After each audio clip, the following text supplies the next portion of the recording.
et son épouse. Il est l'un des secrétaires de chant de la division interaméricaine et aussi le responsable d'ADRA. Je crois aussi que nous avons parmi nous le pasteur Guy Roger et son épouse. Il est le président de l'Union du Sahel, Togo, à Lomé, Togo, mon futur président d'Union. Je me réjouis ce matin d'être encore parmi vous. Et à chaque fois qu'il m'arrive de visiter l'église de Neuilly, je ne cesse de penser à l'église de Manancial de Vida. C'était le premier district que j'ai eu le privilège de travailler à Panama en janvier 1991 comme stagiaire. Là-bas, il y avait une église cantonnée à Santa Rita, un village très chic, rempli de talents. Et notre premier ancien, frère Dixon, c'était le PDG d'une banque très connue dans la zone du canal de Panama et aussi le vice-président de l'association bancaire du Panama. Dans cette église, sa sœur Delia était la responsable de l'évangélisation, assistante du maire de la ville. Sa fille, la pianiste de l'église. L'autre beau-frère ancien, c'était le directeur de l'autorité portuaire de Colón, une ville dans l'Atlantique du Panama. L'une des sœurs de cette illustre famille était l'épouse d'un pasteur et frère du président de la fédération. Alors vous voyez, j'étais bel et bien épié. Et je me souviens de la délectation que j'éprouvais lorsque je visitais cette église. Non à cause des membres émérites et doués, mais à cause de leur commitment, c'est-à-dire leur abnégation, attachement à l'Église, leur programme bien agencé, stricto sensus, et leur dédication à l'œuvre d'évangélisation. Elle a beaucoup de similitudes avec l'Église de Neuilly, et je prenais toujours plaisir à prêcher dans cette église au Panama. L'époque où j'étais pasteur de ce district, je n'avais même pas encore 29 ans. Et après beaucoup d'années, et pendant que j'étais le responsable d'un ministère interculturel dans l'une des fédérations aux États-Unis, mon épouse et moi avons établi une église hispanique dans la capitale Columbus de l'État de Ohio, tout près du Michigan, et nous l'avons appelée Manancial de Vida. Ne soyez pas épatés que nous essayions d'implanter une église à Dakar, au Sénégal, du nom de Neuilly. Que pensez-vous? Nous avons parmi nous ce matin le président, et je pense qu'il est de l'Union, et je pense qu'il prendra note de ce que je suis en train de dire. Peut-être vous vous posez la question sur l'objet de mon sermon, à savoir, doit-on avoir de bonnes relations avec d'autres? Il me semble entendre quelqu'un dire du fond de la salle, de quoi s'agit-il? Il s'agit de personnes de d'autres confessions religieuses ou des relations interconfessionnelles, connues comme dialogue, relations interreligieuses. Et vous connaissez le texte qui dit que Dieu a des enfants qui ne sont pas encore dans la bergerie. Alors, ce matin, je vous invite aussi à voir l'expérience de l'apôtre Paul de Saul de Tarse dans Galates, le chapitre 1er, et les versets 13 à 17.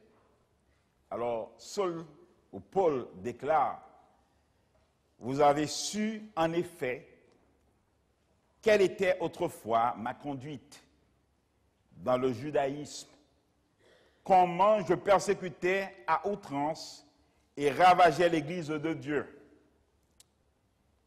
et comment j'ai été plus avancé dans le judaïsme que beaucoup de ceux de mon âge et de ma nation, étant animé d'un zèle excessif pour les traditions de mes pères, déclare Paul.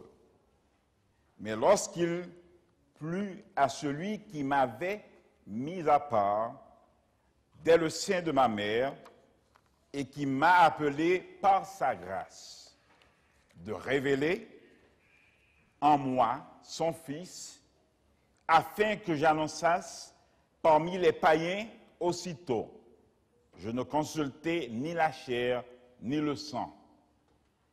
Et après sa rencontre avec Jésus, Paul découvrit que ce qu'il pensait que Dieu ferait pour Israël à la fin des temps venait de s'accomplir à travers Jésus. La grande transformation attendue avait déjà débuté. Jésus avait été élevé. Paul comprit qu'il devait repenser ses racines juives d'une façon différente. Pourtant, il n'abandonna ni le judaïsme, ni les Juifs, et prêcha devant eux. Et pour répéter un théologien anglo-saxon, Paul aimait beaucoup son peuple, les Juifs. Et pourtant, la Bible déclare que Dieu l'envoya vers les non-Juifs avec la bonne nouvelle de Jésus. Bien qu'il ait toujours prêché, d'abord dans les synagogues, c'est comme apôtre des non-juifs qui eut le plus d'influence, diffusant l'Évangile dans toute l'Asie mineure et jusqu'à l'Occident. L'ironie réside dans le fait que l'homme qui avait été l'ennemi le plus actif du christianisme était maintenant celui qui agissait le plus pour le diffuser. Il rendit l'Évangile pertinent culturellement, sans en changer le message essentiel, christocentrique, Jésus le centre.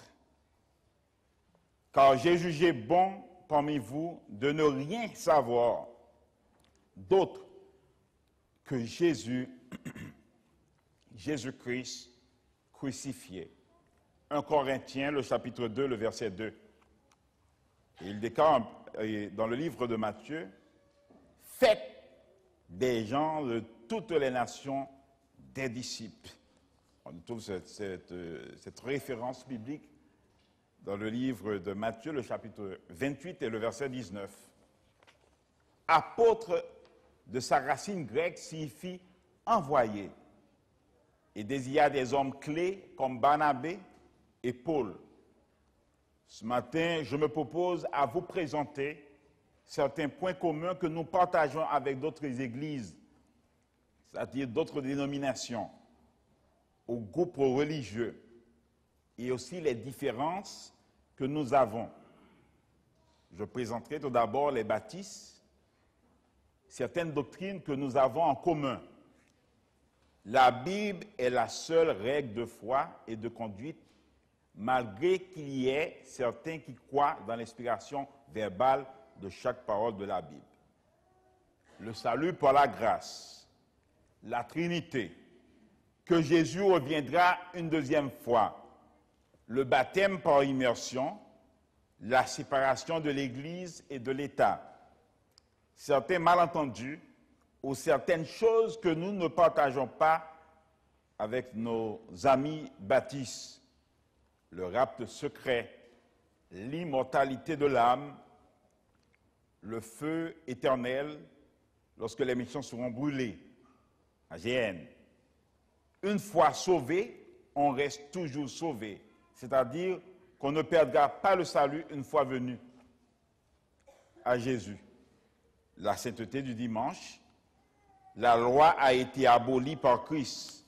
Ce sont certaines divergences des doctrines, des croyances que nous ne partageons pas avec nos amis baptistes. Et regardons un peu l'Église épiscopale, les croyances que nous avons en commun, la divinité, la nature de Dieu, le triomphe définitif de la vérité, la prière, la conscience sociale. Il y a aussi les divergences et certains points que nous ne partageons pas. la Bible a été conditionnée en matière de culture et n'est pas l'autorité finale en matière de foi. Pour eux, la sainteté du dimanche, l'immortalité de l'âme, le baptême des enfants, le salut provient d'une bonne vie morale. Et les témoins de Jéhovah, les points communs que nous en avons, le sacerdoce de tous les croyants, l'état des morts, c'est-à-dire que l'être humain n'a pas une âme immortelle, la mort est un sommeil. L'élimination des méchants, le baptême par immersion, les conditions du monde nous montrent que nous sommes à la fin des temps. Aussi bien, nous avons certaines divergences, des points que nous ne partageons pas avec les témoins de Jéhovah. Il y a un seul Dieu, Jéhovah, et Jésus est un Dieu mineur, d'après les témoins de Jéhovah. La loi a été abolie par Christ. La présence personnelle de Christ a été révélée dans une deuxième venue spirituelle en 1914. Les jours de la création, d'après les frères, ces frères-là, ont été de 7000 années chaque jour. Les points communs que nous avons avec nos amis les luthériens, l'autorité de la parole de Dieu, le salut par la grâce, la deuxième venue littérale du Christ, la divinité et l'obéissance à Dieu. Certains malentendus ou certaines divergences que nous avons avec eux, le baptême par aspersion, l'immortalité de l'âme, la sainteté du dimanche, la relation entre l'Église et l'État, c'est-à-dire qu'ils croient qu'il doit y avoir une étroite collaboration entre l'Église et l'État. La communion, les luthériens donnent une grande importance à ce qu'ils appellent la consubstantiation de la présence réelle de Christ dans le pain de la communion, mais la Bible enseigne que la communion est un symbole de la mort de Christ reçue par la foi. Les croyances que nous avons avec les Mormons, ils donnent fidèlement leur dîme, se préoccupent de leur santé et s'abstiennent de l'alcool et du tabac, acceptent le concept de la manifestation actuelle de l'esprit de prophétie, croient au baptême par immersion. Les malentendus, pour eux, la Bible a été mal traduite, l'observance du dimanche, l'immortalité de l'âme, le baptême des morts. Et nos frères, les catholiques, les points communs que nous en avons, la divinité, la virginité de Marie, non pas son immaculée conception, le besoin d'obéir à Dieu, l'inspiration de la Bible, la deuxième venue de Jésus et l'importance de la prière. Il y a aussi des malentendus, des divergences, la succession papale, les sacrements, le purgatoire, la tradition est supérieure à la Bible, l'immaculée conception, la confession, miracle, vision, signal de prodige, immortalité de l'âme, sainteté du dimanche, prière pour les morts, baptême pour les enfants. Et le judaïsme, ce que nous avons en commun, une vie salutaire, la compréhension de la mort, appréciation de l'Ancien Testament, l'observance du sabbat, la croyance que le Messie viendra. Et comment s'approcher du judaïsme? Il faut développer une bonne amitié. Que l'Adventiste a certaines similitudes avec le judaïsme quand nous nous considérons comme des juifs, mais des juifs spirituels. Nous acceptons les lois alimentaires de l'Ancien Testament et acceptons le sabbat biblique. Comment nous approcher de nos amis catholiques? Les catholiques ont généralement une grande révérence pour la parole de Dieu, malgré qu'ils ne connaissent pas ses enseignements parce qu'ils ne l'ont pas étudié suffisamment. Mais actuellement, il existe un groupe en croissance de catholiques évangélistes qui étudient la Bible régulièrement. Ils passent par de grands conflits spirituels internes à cause de sa croyance sur le salut par les œuvres. Ils ont besoin de la sécurité du salut en Christ. Désireux de connaître les vérités bibliques et en particulier par les prophéties et sont fascinés par Daniel, le chapitre 2, et la prophétie de Matthieu, le chapitre 24, et les prédictions sur la vie de Christ. Ils respectent l'autorité de la Bible et les thèmes prophétiques.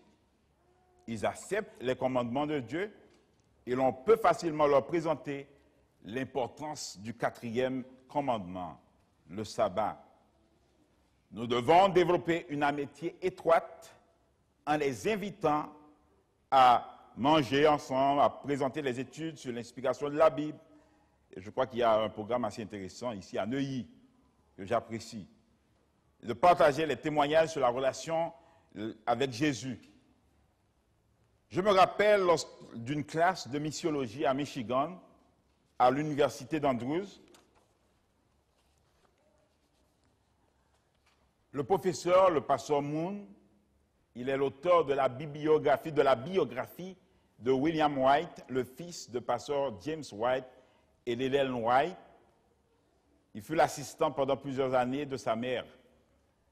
Le professeur Moon disait, « Il est très important pour nous de connaître notre histoire, notre héritage, et cela nous aide à mieux valoriser ce que nous avons et comment la partager avec d'autres. » Le sabbat matin, à la fin de la classe, nous étions en 2002, nous avons tous été invités à visiter des sites historiques de l'Adventiste dans l'État du Michigan, où nous avons pu visiter l'une des villes les plus importantes dans l'histoire de l'Adventisme, la maison où Sir White recevait ses visions, là où se trouvait le premier siège de la conférence générale. Chaque église ou dénomination ont aussi leur histoire. Et j'ai bien apprécié lorsqu'en 2009, en festoyant un peu la vie et l'œuvre de Jean Calvin ici en France, c'était admirable de voir comment visiter les sites importants et savoir un peu de l'histoire de la Réforme. Et nous avons visité l'église réformée tout près de nous et j'ai pu comprendre l'importance de la vie de cet homme sur le christianisme. Parmi nous, nous avons aussi beaucoup de choses que nous devons apprendre de l'adventisme.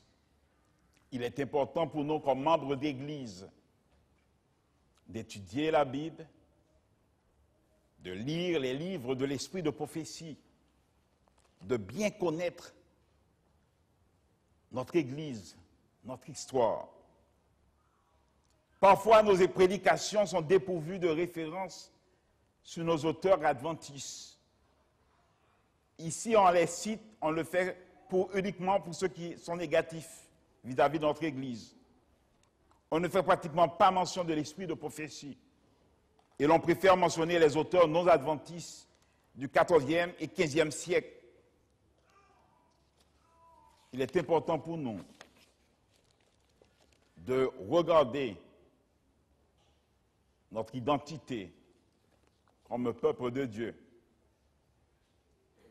Mais ce matin, je veux vous dire, nous ne devons pas avoir peur de la diversité d'opinions. Et nous ne devons pas avoir peur non plus d'entretenir de bonnes relations avec nos amis d'autres confessions religieuses. Et je me rappelle que mon père a toujours été très ouvert vis-à-vis des autres collègues de d'autres dénominations. Je me rappelle qu'il avait l'un de ses meilleurs amis était le président d'une mission protestante. Et un jour, il me raconta qu'une fois, il a été invité dans une réunion avec des pasteurs de d'autres dénominations, des catholiques, des protestants, des baptistes, des méthodistes, des luthériens. Et pendant un moment, on lui a offert un verre, un peu de vin, et il a demandé un verre d'eau. Et je crois qu'il serait très bien accueilli ici en France comme pasteur dans les années 60 et 70. Mais il me disait toujours, il faut avoir de bonnes relations avec les autres afin de mieux partager sa foi et ne pas se laisser influencer. Il distribuait beaucoup de revues sentinelles. Aussi, il commandait de la France, dans les années 70, les revues Vie et Santé pour les partager avec ses amis, sans pour autant avoir honte de partager notre beau message avec des non-adventistes. Telle a été aussi l'attitude de mon grand-père, François Dubreuse, dans les années 40 et 50, qui prenait plaisir à expliquer les prophéties de Daniel et de l'Apocalypse à ses contemporains. Mais la question que je me pose, et je vous la pose aussi, doit-on entretenir de bonnes relations avec notre prochain, qui fait partie de notre Église? Nous vivons dans un monde où l'on ne peut être isolé. Nous devons apprendre à connaître aussi les autres comme ils le font pour nous. Rappelons-nous qu'il y a des gens qui sont sincères un peu partout.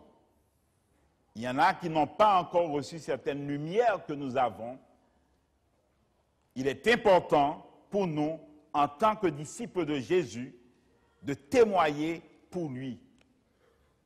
L'une des caractéristiques d'un disciple, c'est de partager sa foi, son expérience. Mais aussi, il y a une précaution, une certaine prudence. Nous ne devons pas demander à quelqu'un qui ne croit pas que le sabbat est le 7e jour de la semaine, le jour du repos, de prêcher un jour de sabbat. Nous devons avoir de bonnes relations avec les autres, sans pour cela faire une obsession au détriment de nos institutions mères. Rappelez-vous qu'Enoch marcha avec Dieu et il était beaucoup plus près du ciel que de revenir sur cette terre. Alors, si nous choisissons de marcher fidèlement avec les autres, on arrive à être beaucoup plus près des autres que des nôtres. Le problème, c'est que nous nous inclinons vers les extrêmes. Et nous est difficile d'avoir un équilibre. Et nous avons du mal à fonctionner si notre prochain n'adhère pas à notre position, à ce que nous pensons. Aussi, notre relation avec les autres commence à nous influencer. Nous nous sentons dans le besoin de nous éloigner des nôtres. Il nous faudra prendre une décision. Et si nous voyons que nous nous approchons des autres, cela nous crée une certaine confusion, où on commence par douter de nos croyances. Alors là, il y a un danger. En un mot, je vous dirais, retenez ce qui est bon, pratiquez ce qui est juste. Tout au cours de ce début d'année, nous avons beaucoup parlé de l'Apocalypse. Est-ce le fait que nous vivions dans les derniers temps, où nous sommes dans l'époque du grand conflit entre le bien et le mal? Un conflit cosmique. Nous voyons se succéder des crises écologiques, économiques, politiques, éthiques et sociales. Cela nous renvoie dans le chapitre 24 de Matthieu, où Jésus a prophétisé dans les 6 premiers versets.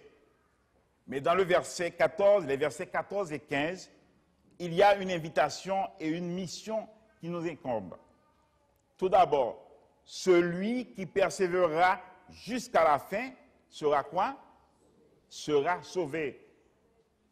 Cela veut dire que nous devons persévérer dans les vérités bibliques que nous avons crues et acceptées au début de notre parcours spirituel avec Jésus. L'autre point parle de cette bonne nouvelle qui sera prêchée dans le monde entier pour servir de témoignage à toutes les nations. Alors viendra la fin. Le monde où nous vivons actuellement a beaucoup changé. On peut rester à Paris et avoir une idée de presque tout ce qui se passe, de toutes les cultures du monde. La technologie qui est à notre portée, par le biais de l'Internet, nous permet de visiter des pays, des cultures que dans les années 70, 80 et au début des années 90, on devrait prendre un billet d'avion pour ces endroits. La preuve en est que parfois les gens qui se trouvent à l'extérieur d'un pays connaissent aussi bien notre pays que nous autres. Et à distance, on peut faire des projets, des stratégies au niveau de l'évangélisation, du leadership. Et comme les hommes de science qui se trouvent en France, aux États-Unis, en Allemagne, en Afrique, ils font des projets de santé, des recherches d'éducation pour un autre pays qu'ils n'ont jamais visité. Grâce aux encyclopédies, à l'Internet, à la télévision, à la technologie, cela nous rappelle ce que dit Daniel lorsqu'il dit que dans les derniers temps, la science augmentera et nous vivons dans une époque où l'être humain veut approfondir ses connaissances. Certes, c'est le moment où nous devons partager avec nos collègues, nos amis, nos voisins, nos contemporains, que la seconde venue de Christ est le point culminant de l'Évangile. L'avènement du Sauveur sera littéral, personnel, visible et de portée mondiale. C'est là notre croyance fondamentale, le numéro 25, au sujet du retour du Christ. Les apôtres et les premiers chrétiens considéraient le retour du Christ comme la bienheureuse espérance. Titre le chapitre 2 et le verset 13. Ils s'attendaient à ce que toutes les prophéties et promesses de la Bible s'accomplissent au retour du Christ. De Pierre 3, le verset 3. Car c'est là le but même du pèlerinage chrétien. Tous ceux qui aiment le Christ attendent avec la même ardeur le jour où ils pourront communier face à face avec lui, avec le Père, le Saint-Esprit et les anges. La certitude du second avènement est ancrée dans la crédibilité du message biblique. Peu de temps avant sa mort, Jésus dit à ses disciples qu'il devait retourner auprès de son Père afin de leur préparer une place. Mais il leur fit cette promesse: je reviendrai. De même que la première venue de Christ sur la terre avait été annoncée, ainsi sa seconde venue est également prédite à travers toutes les Saintes Écritures. Avant même le déluge, Dieu avait dit à Enoch que c'était la venue en gloire du Christ qui mettrait un terme à l'existence du péché. Et en conclusion, au cours de cette semaine, je devais me rendre au centre-ville de Levallois-Perret, précisément sur la place Georges Pompidou, et j'ai garé ma voiture en face d'un bâtiment public. J'ai passé une vingtaine de minutes et en sortant, je n'ai pas pu voir ma voiture. Alors là où je suis sorti était totalement identique que là où je croyais que ma voiture était placée. J'ai demandé: vous n'avez pas vu ma voiture à quelqu'un? Et ils m'ont répondu: peut-être que la fourrière l'a prise. Angoissé, stressé, désespéré, j'ai vite appelé le commissariat de police et je me suis identifié. J'ai dit: avez-vous pris ma voiture? Puis je l'ai récupérée. Ils m'ont gentiment répondu: nous n'avons pas votre voiture. Dans mon désespoir, j'ai appelé 3 fois.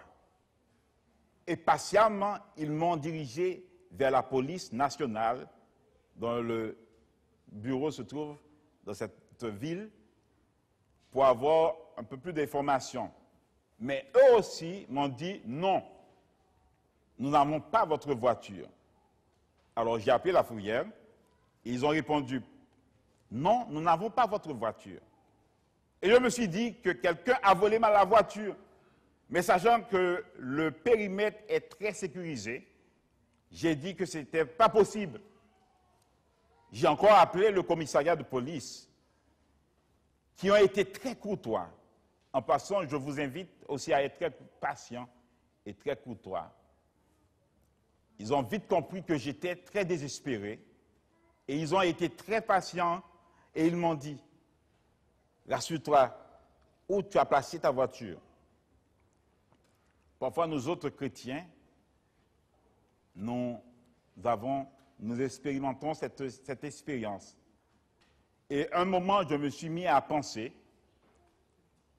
et j'ai appelé à des frères qui habitaient dans le coin. J'ai vite appelé frère André Pierre, qui habite tout près. J'ai appelé en plusieurs reprises à Christian Popote, qui habite aussi tout près. Et à un moment, je me suis posé la question, qu'est-ce que je vais faire ce week-end quand je dois me rendre à Neuilly pour prêcher le matin, puis me rendre dans la Picardie, dans une église pour mettre un peu d'ordre. Et je dois revenir dans l'après-midi pour écouter à l'écoute de la Bible avec Christophe.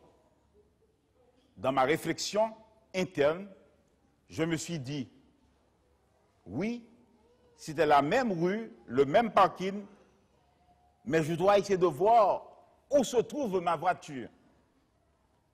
Alors, pour ceux qui connaissent la place de Georges Pompidou, c'est fait en spirale et toutes les sorties se ressemblent. Et on a l'impression que les bâtiments sont les mêmes. Et même les gens qu'on côtoie sont encore les mêmes. Et je me suis dit, que vais-je faire? Et j'ai essayé d'emprunter le même chemin que j'avais pris en sortant de Neuilly. Et je marchais comme si j'étais en train de conduire. Et en arrivant tout près, j'ai activé le trousseau de clés de ma voiture que j'avais en main. Et l'alarme s'est déclenchée. Et j'ai retrouvé ma voiture. J'ai rencontré quelqu'un et je lui ai dit, mais je ne comprends pas. Tout le secteur se ressemble bien. Il m'a dit, monsieur, ils se ressemblent tous. Les bâtiments, les bureaux. Mais il faut bien regarder. Il y a toujours une différence. Car là où vous avez garé votre voiture, c'est aussi un bureau qui se trouve là, avec un hôtel tout près. Mais le personnel qui y est n'est pas le même dans l'autre secteur. Chers amis, peut-être êtes-vous dans une réflexion et vous vous dites que tous les chemins mènent à Paris ou à Madrid ou à Rome, pardon. Peut-être que vous croyez qu'elles se ressemblent, tous, et qu'il n'y a pas de différence d'être à gauche ou à droite. Dans votre réflexion, ou peut-être votre confusion, je vous invite à reprendre le chemin qui vous a amené jusqu'ici dans votre cheminement spirituel. Les doctrines que vous avez apprises lors de votre profession de foi. Et vous vous rendrez compte qu'elles se ressemblent, mais ne sont pas les mêmes. Il est vrai que tous les chemins conduisent à Rome, mais il y a un seul chemin qui conduit au ciel. Et Jésus déclare, « Je suis le chemin, la vérité. » Il ajoute, « Je suis le chemin », mais il poursuit, « la vérité et la vie. » N'ayons pas peur d'avoir de bonnes relations avec les autres.